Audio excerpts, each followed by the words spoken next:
তারকেশ্বর থানায় মহিলা পুলিশ অফিসারের ঘুষ চাওয়া সংক্রান্ত মামলা। তারকেশ্বর থানার মহিলা অফিসারের বিরুদ্ধে মামলা দায়ের রাজ্যের ডিএসপি নেতৃত্বে।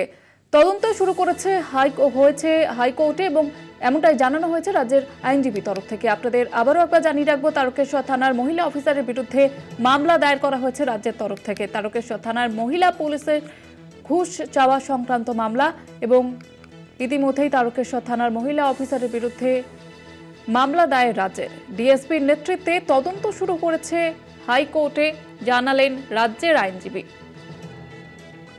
তারকেশ্বর থানার মহিলা পুলিশ অফিসারের ঘুষ চাওয়া সংক্রান্ত মামলা রাজ্যের তরফ থেকে মামলা দায়ের করা হয়েছে ইতিমধ্যেই। আমাদের সঙ্গে টেলিফোন লাইনে রয়েছে প্রতিনিধি পীযূষ কান্তি নাগ। পীযূষ কান্তি, কি জানা যাচ্ছে বিষয়ে? দেখো, তারকেশ্বর থানার ঘুষ চাওয়ার ঘটনায় তারকেশ্বর থানার মহিলা অফিসারের বিরুদ্ধে আর্থিক উন্নতি দমন আইনের মামলা দায়ের করল রাজ্য।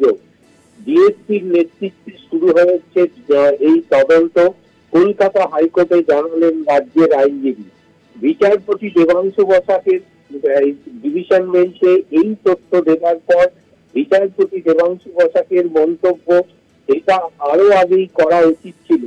একজন নিজে যখন স্বীকার করছে ঘুষ পেয়েছে, সেখানে এই ঘটনাটা, ঘুষ চাওয়ার ঘটনাটি উৎস রেখে কর্তব্যের গাফিলতি অভিযোগে শোকজ করা, এটা কখনো গ্রহণযোগ্যতা পেতে পারে না।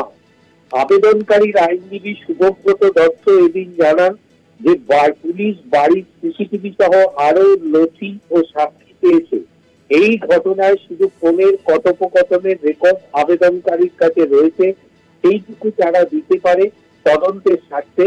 এর বাইরে কোনো নথি নেই। তাছাড়া অভিযুক্ত ঘুষ চাওয়ার কথা স্বীকার করেছে, এখানে আর কোনো তথ্য লাগতে পারে বলে মনে করে না আবেদনকারী আইনজীবী।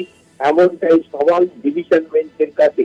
বিচারপতি দেবাংশু বসাক ও বিচারপতি মোহাম্মদ সফদর রশিদের ডিভিশন বেঞ্চ আজকের মতো শুনানি মুলতবি রেখেছেন।